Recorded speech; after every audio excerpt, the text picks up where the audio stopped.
verdadeiro tesouro da Igreja é o Santíssimo Evangelho de Nosso Senhor Jesus Cristo. Olá, bem-vindo, bem-vinda a este culto online. Saúdo a nós com esta frase de Martinho Lutero, é uma das 95 teses e já indica do que nós queremos falar neste culto de hoje. E você é muito bem-vindo, muito bem-vinda aí onde você está, a este momento de espiritualidade que queremos ter em comunhão. Claro, preferencialmente sempre é melhor o culto presencial, mas caso você, por questões de doenças ou de locomoção, não pode estar presencialmente em um culto nesse domingo, então fique com a gente aqui neste momento, preparado especialmente para você, onde a igreja chega a você através da internet.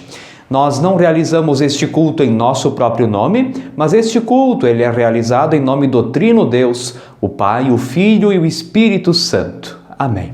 Convido você a nós termos uma palavra de oração. Oremos ao nosso Deus.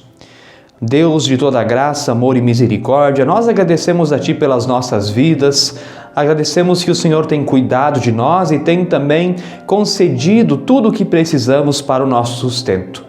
Louvado sejas por isso, ó Deus, obrigado por todas as dádivas da Tua criação.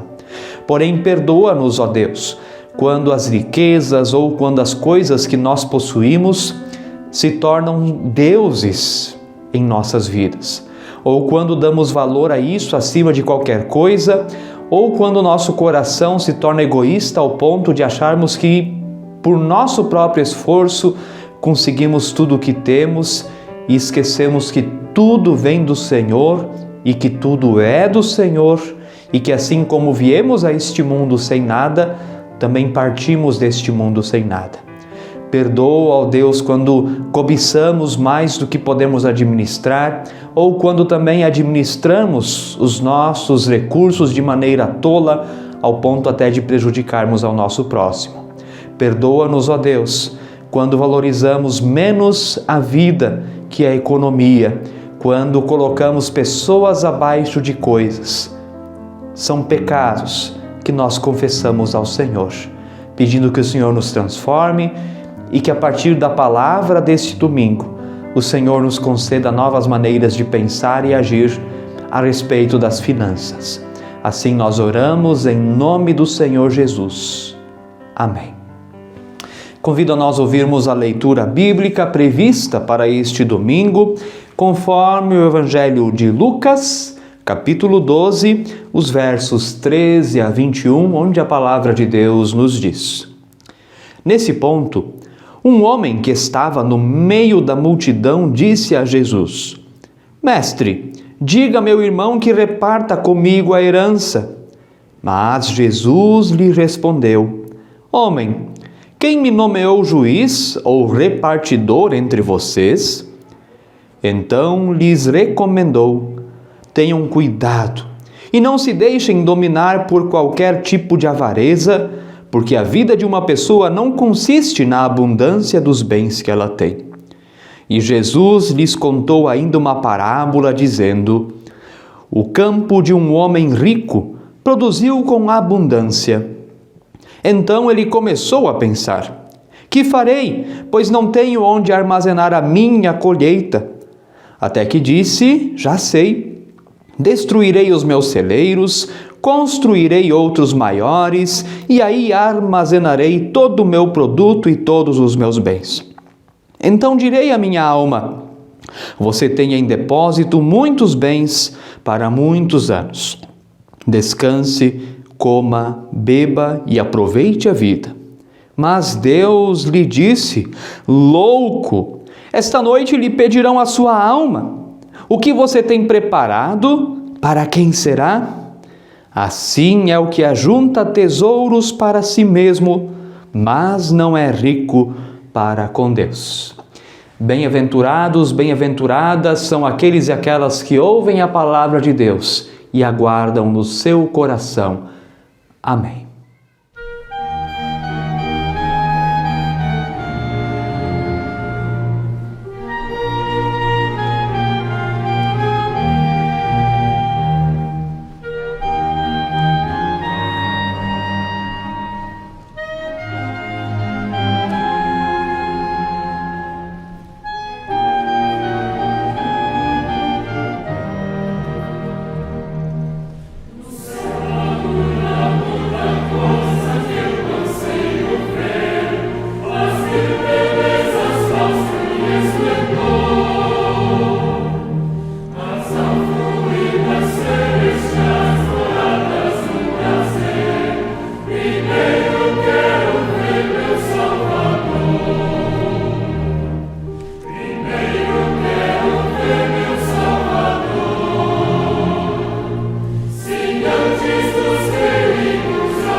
Amados irmãos, amadas irmãs, se você acertasse os números da loteria hoje e ganhasse alguns milhões de reais, o que você faria com tanto dinheiro?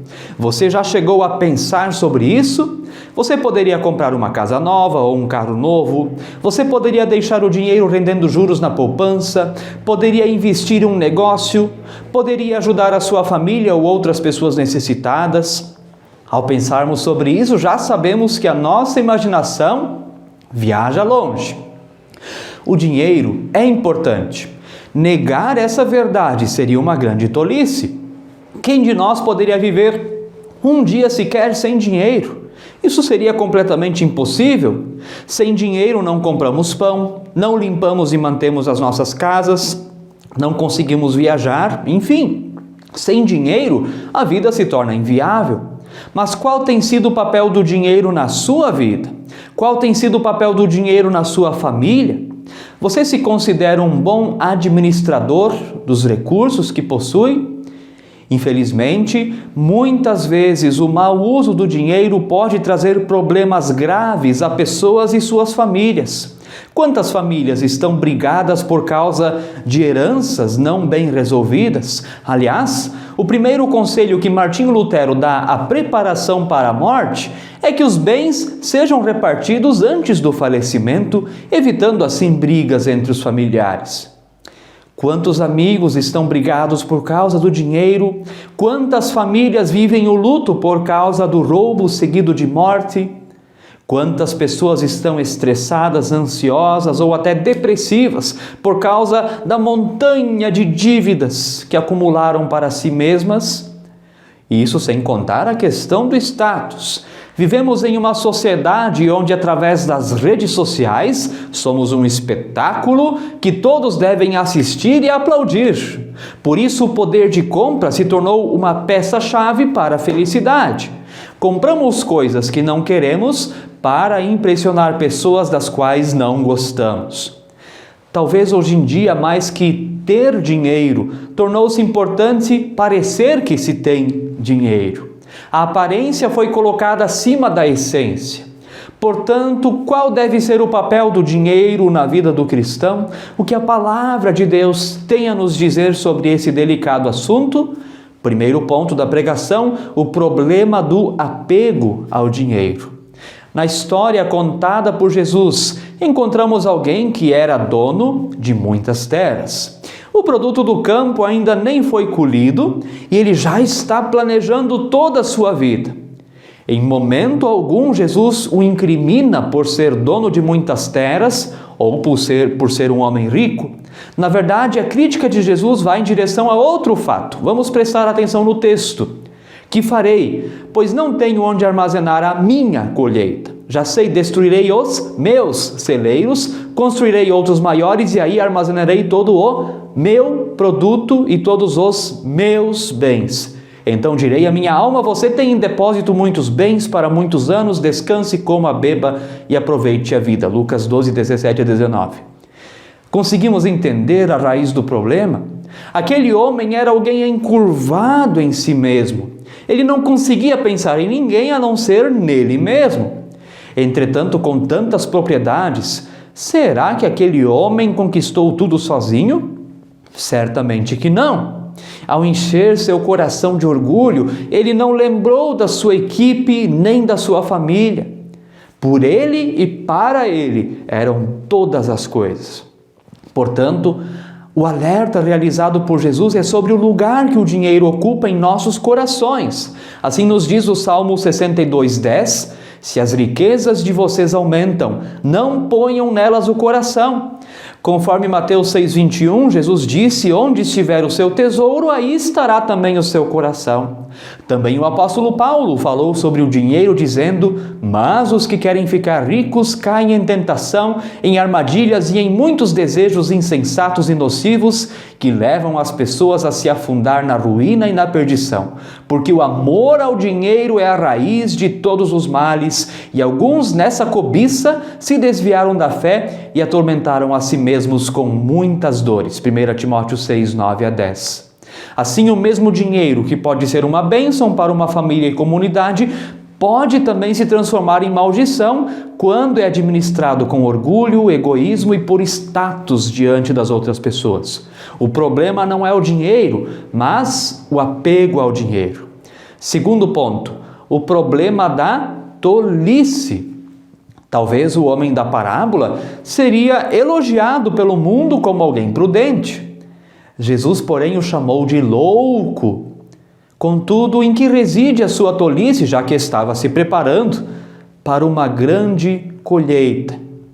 Aqui encontramos um grande e real problema de administração. Há pouco tempo assisti a um pequeno documentário contando a história da extinta TV Tupi. A Tupi não foi apenas a primeira emissora de TV do Brasil, mas também uma das grandes líderes de audiência por muito tempo. Porém, seu fundador, chamado Assis Chateaubriand, não poderia ser considerado um bom homem de negócios.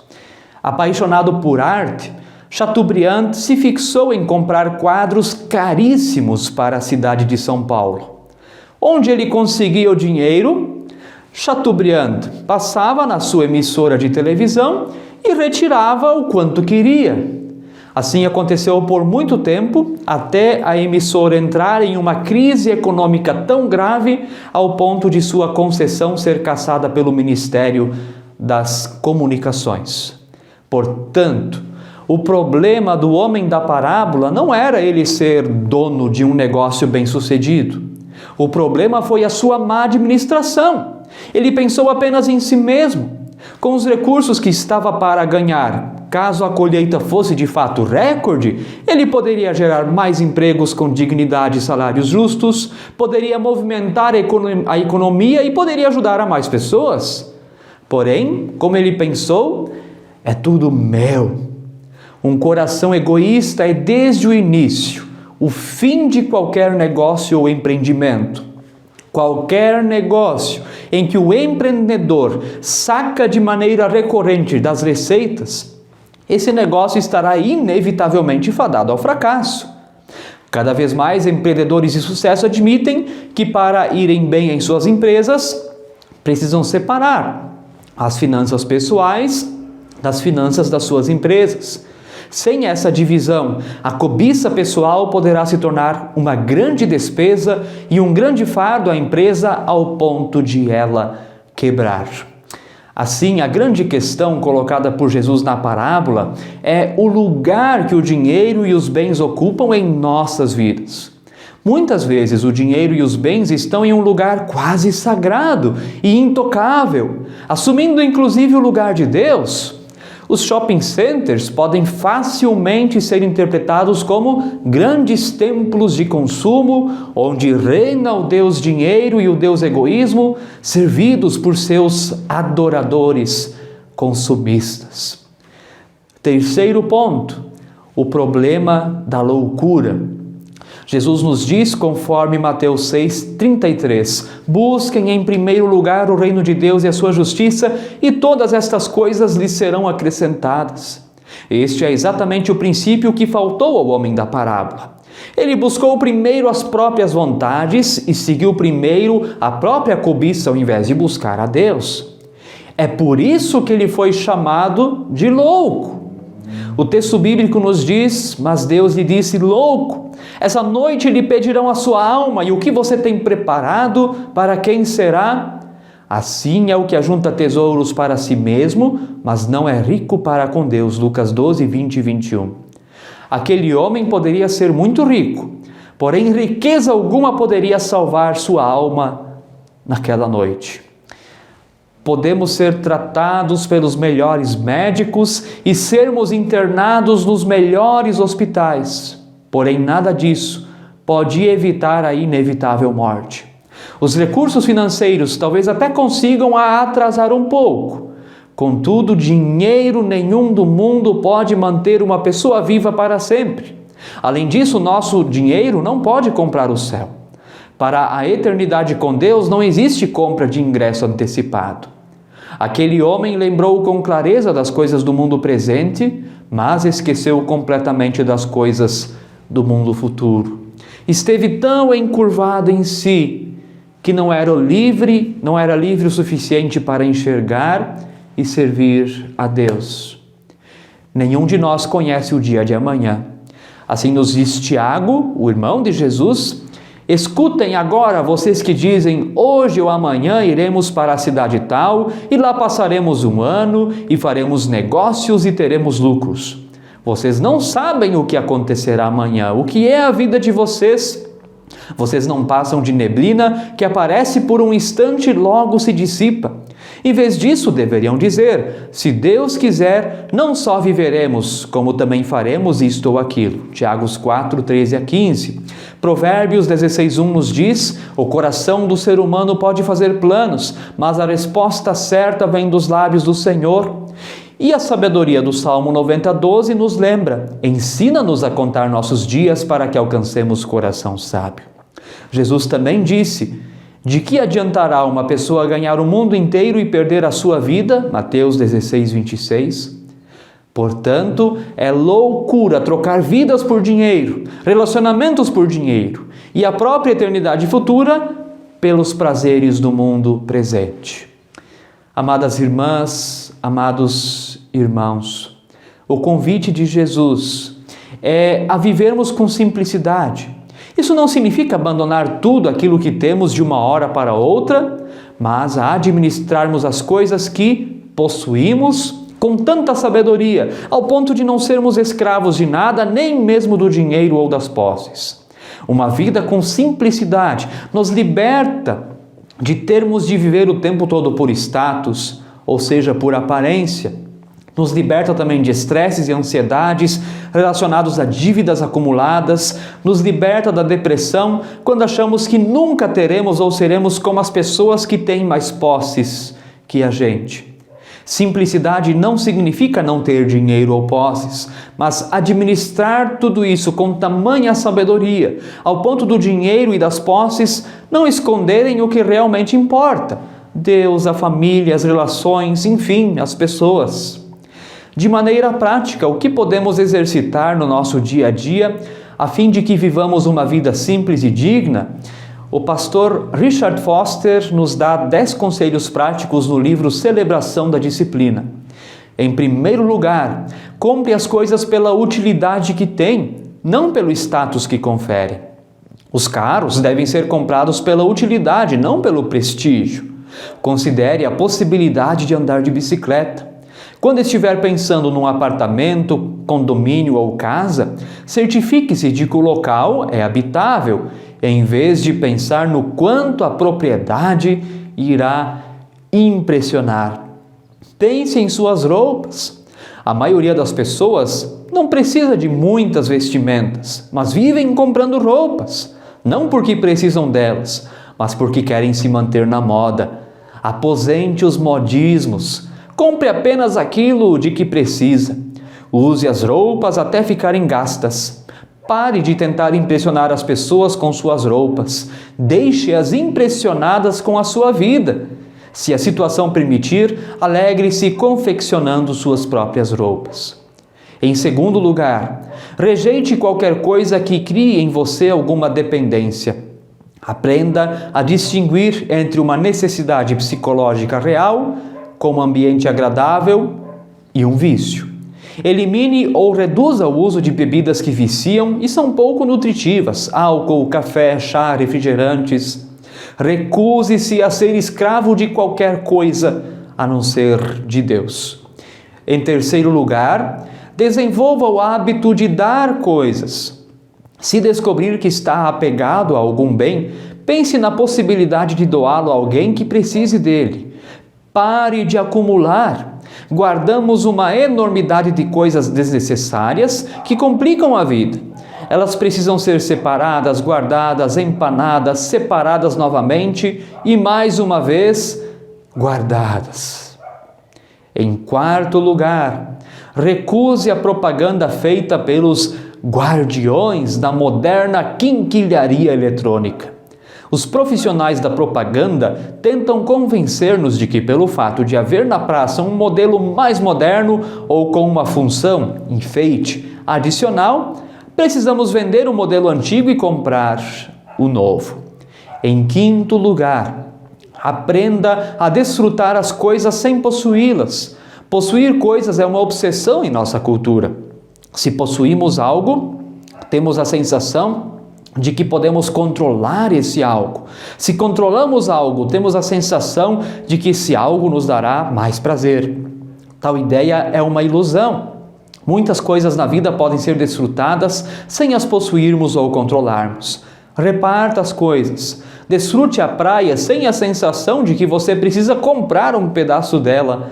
Aproveite os parques públicos e as bibliotecas. Em sexto lugar, desenvolva um apreço profundo pela criação. Crie intimidade com a terra. Caminhe sempre que possível. Ouça os pássaros. Desfrute a textura da grama e das folhas. Sinta o cheiro das flores. Maravilhe-se com a riqueza de cores existentes em todos os lugares. Em sétimo lugar, examine com ceticismo saudável todas as propostas "compre agora, pague depois". Elas são uma armadilha e só fazem piorar a escravidão. Por certo, a prudência, assim como a simplicidade, exige que tenhamos cautela extrema antes de contrair uma dívida. Em oitavo lugar, obedeça às instruções de Jesus sobre falar e diretamente e honestamente. Seja o seu sim, sim e o seu não, não, e o que passar disso vem do maligno, Mateus 5,37. Se concordar em realizar uma tarefa, complete-a. Evite bajulação e meias-verdades. Faça da honestidade e da integridade as características que distinguem a sua fala. Em nono lugar, rejeite qualquer coisa que seja instrumento de opressão. A opressão que exercemos em geral está tingida de racismo, sexismo e nacionalismo. A cor da pele ainda influencia a posição de uma pessoa na empresa. O sexo de um candidato a emprego ainda afeta o salário. O país de origem de alguém ainda influencia o tratamento que lhe damos. Em décimo lugar, afaste-se de qualquer coisa que o distraia de sua busca pelo reino de Deus. A busca intensa por outras coisas, ainda que legítimas e boas, podem facilmente nos levar a perder o rumo. Empregos, posição, status, família, amigos, segurança, tudo isso pode ocupar com extrema rapidez o foco de nossas atenções. E assim, que Deus conceda a todos nós a coragem, a sabedoria e a força para que o reino de Deus continue sendo prioridade em nossas vidas. A partir disso, compreenderemos o significado do amor ao próximo como liberdade de ajudar a quem precisa sem distinções. Assim, a aporofobia dará lugar ao amor aos pobres, o egoísmo dará lugar à solidariedade, a ansiedade dará lugar à paz, a depressão poderá dar lugar à cura, assim por diante. Usemos os nossos recursos com tanta sabedoria, ao ponto de que, se partimos hoje, partamos em paz, deixando os que ficam em paz.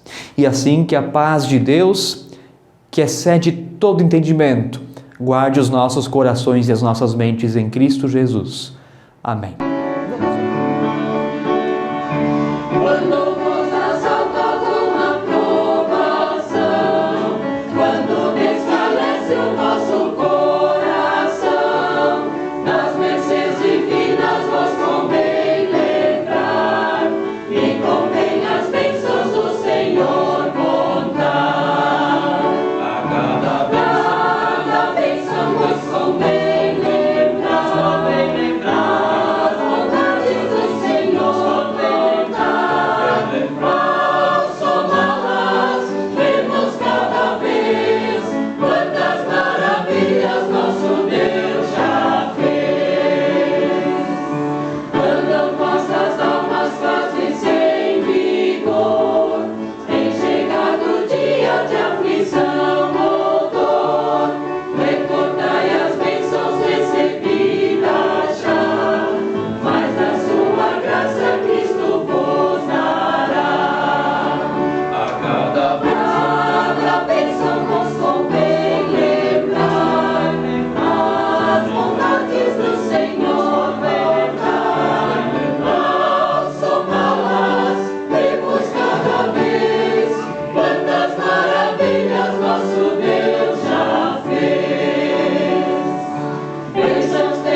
Ao chegarmos neste final de culto, convido você a nós termos uma palavra de oração. Oremos ao nosso Deus. Deus querido, amoroso e bondoso, graças damos a Ti, que tens dado a nós tudo o que precisamos para viver e que esta palavra vem também exortar a nós a vivermos na dependência do Senhor, porque o que hoje temos, amanhã já podemos perder. E de fato, quando damos nosso último suspiro, não importa quanto tenhamos neste mundo, mas neste último suspiro, acabamos de perder tudo o que temos. Não levamos nada. E que a partir disso o Senhor nos ajude a darmos valor a coisas, a pessoas, aquilo que realmente importa. Que o Teu reino esteja em primeiro lugar em nossa vida e que os relacionamentos não sejam afetados por causa da cobiça, por causa da fome de poder. Ó Deus, que o Senhor nos conceda novas maneiras de pensar e agir sobre as finanças. Guarda também das pessoas que sofrem, quantas também estão desempregadas, que ali o Senhor levante mãos que ajudam, que se solidarizam e, se possível, até que deem um emprego com dignidade, com salário justo. Ajuda essas pessoas, ó Pai. Tudo mais o que está em nossas mentes e corações, agora nós entregamos a Ti na oração que o Teu Filho Jesus Cristo nos ensinou, dizendo: Pai nosso que estás nos céus, santificado seja o Teu nome, venha o Teu reino, seja feita a Tua vontade, assim na terra como no céu. O pão nosso de cada dia nos dá hoje e perdoa-nos as nossas dívidas, assim como nós também perdoamos aos nossos devedores. E não nos deixes cair em tentação, mas livra-nos do mal, pois Teu é o reino e o poder e a glória para sempre. Amém. Convido você a nós recebermos da bênção do nosso Deus, que o Senhor te abençoe e te guarde, que o Senhor faça resplandecer o seu rosto sobre ti e tenha misericórdia de ti. Que o Senhor sobre ti levante o seu rosto e te conceda a sua paz. Amém. Deus nos acompanha, nisso nós podemos confiar. Então vamos e sirvamos ao Senhor com alegria. Abençoada semana, ide na paz de Jesus e mande esse culto para abençoar a vida de alguém. Amém.